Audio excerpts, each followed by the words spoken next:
And I think I got it live. Give it 1 second. Hey guys, I'm Ryan Raymond, and tonight on Is It Safe? Do not list these print-on-demand designs, especially on Amazon. You will get your account terminated. Quite a few of the ones we went over last week, they're all dogs now. Like, I looked through quite a few more have popped up, and they probably will be too. I had some people telling me maybe you were being too cautious on a few of them.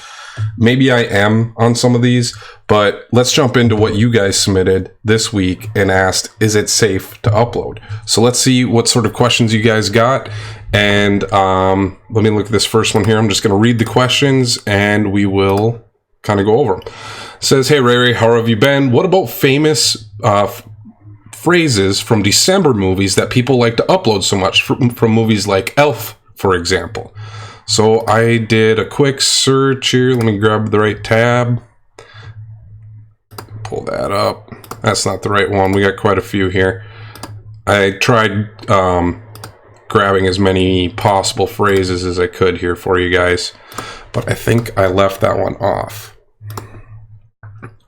So let me pull open one more tab. So what she's talking about is famous movie quotes. So right now, something that's going on Amazon that's pretty popular would be Buddy Elf shirts. So if you're not familiar with this, there's a movie called Elf, and it has a lot of really quotable lines. It's funny, like cotton-headed ninny muggins. That's just a thing it was a line in the movie he used over and over and over and over again. I personally would stay away from using movie quotes, especially on Amazon. I think it's going to get you guys in trouble. And Amazon doesn't care whether or not it's parody, it is trademark, copyrighted or not on those rules. They just don't care. They'll come after you. In fact, the example that the person asked me to look at, when I clicked it, it was already down. So I think that's a pretty good example. It's not something you want to mess with. All right, so let's look at the next question here. In the last video, I was talking about, they asked if the Grumpy Dwarf shirts. So Grumpy Dwarf and Snow White and the Seven Dwarfs and all of those stories. It's a story that is originally written by the Grimm brothers, I think is who it's attributed to, and it's in the public domain. But in the original story, the dwarfs didn't have names. They were just the seven dwarfs. They didn't have specific names. They weren't grumpy, sleepy, sneezy, whatever. So when Disney created their own adaptation of it, the names that they gave those dwarves becomes part of their copyright and their ownership. So yes, it is a public domain work, but you are not referencing the public domain work. You are referencing an original work based on the public domain work when you are using those shirts, if that makes sense. And once again, I'm not a lawyer, so make sure you always ask a lawyer. This is not legal advice and all that good stuff to make sure no one sues me for giving advice that could be wrong. But I hope it helps some people. Also, if you haven't yet, hit that like button, turn on notifications, subscribe, all that cool stuff. Okay, so anyway, some of the early dwarf names were Jumpy, Deefy, Puffy, Burpy, Stuffy, Lazy, and Wheezy. Hilarious, sure, but we think Disney ultimately made the right call, going with the names Doc, Sleepy, Grumpy, Sneezy, Happy, Bashful, and Dopey. So it's not something you should be messing with. But earlier versions, earlier names that aren't well known, people aren't going to buy it because most of everyone's buying it because of the Disney versions, not because of the original versions. So keep that in mind. So no, I would not do them. Okay, this next one, someone is asking me about the phrase, you can't scare me. So if you do you can't scare me on trademark electronic search, you can see right here, there is one live registration for the phrase, you can't scare me, for clothing, namely t-shirts, tank tops, sweatshirts, hoodies, any of that. It's by this neat print in Florida. They registered in 2014 and got registered in 2017. So it took them a few years, but they basically bought this phrase, and I've got a rejection for this before I knew about it, and it definitely can get you in trouble. So this person here, let me just kind of read what they said here. Actually, I submitted some designs with this quote, and it was accepted onto merch. So it got through somehow, however you worded it, put in apostrophe, something happened and it got through, is what you're saying.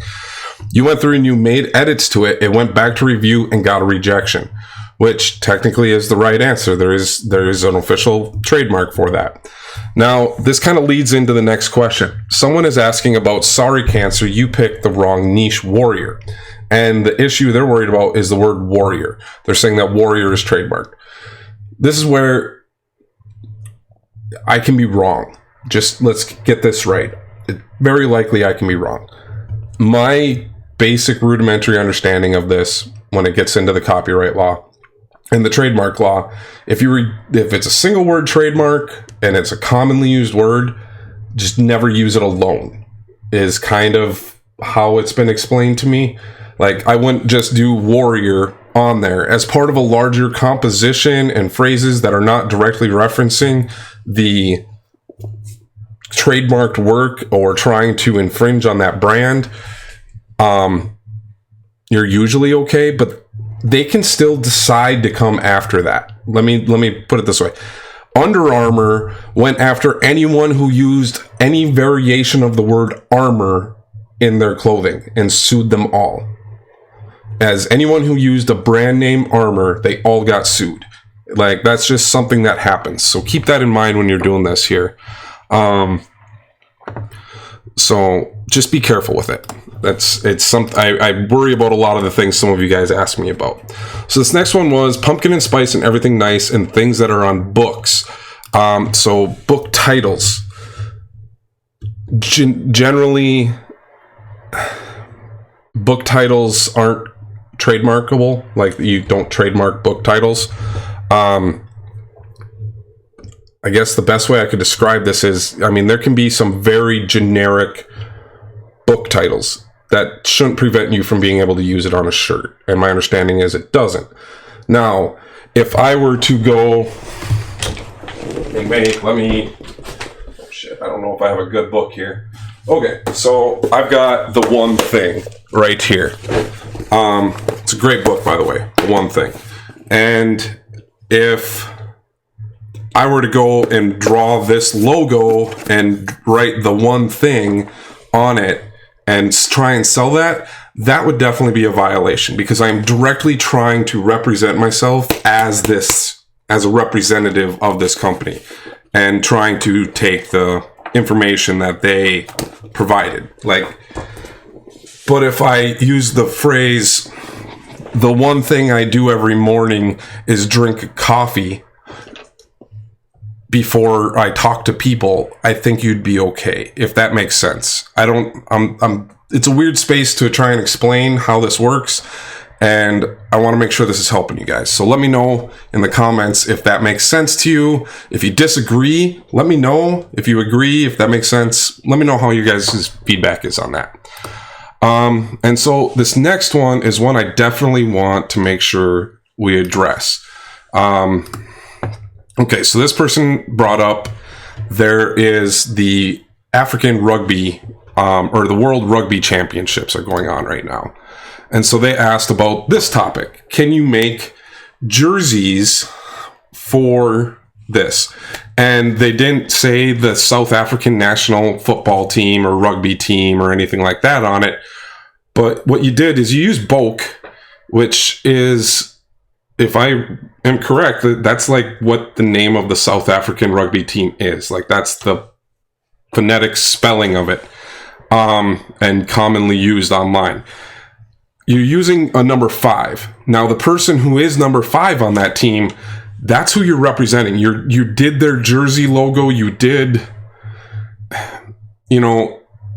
I'm pretty sure this design is probably the South African logo. If it is, I think you're treading on dangerous grounds here. You use their colors to make sure the color was the right way. And this South African rugby GIF for a lock position makes a great GIF for fans of South African rugby to show how their pride for the Bok, otherwise known as the Springboks. Yeah, you like directly reference them. Now, they may not have trademarks up, but they definitely own the copyrights to their name. They own the rights to their image and how it's portrayed. As a team, as a company, you didn't make it yourself. You didn't come up with it. Don't do it. That's kind of the simple answer. If you guys enjoyed this, hit that like button. If you want to ask me if it is safe to upload something, submit it at ryanaraymond.com/isitsafe, and the link for that is in the description. Thank you guys, and I'll see you tomorrow. Now, before you leave, someone recommended I do this, so I'm going to give you guys a little bit of time to decide. Right here is my latest video. This one right here, if you watch it, should be yesterday's video, or whatever yesterday's video is in the future, if that makes sense. And this one right here, this should be the video that YouTube is recommending for you. So click on them, watch another video, and I'll see you guys tomorrow. Thank you.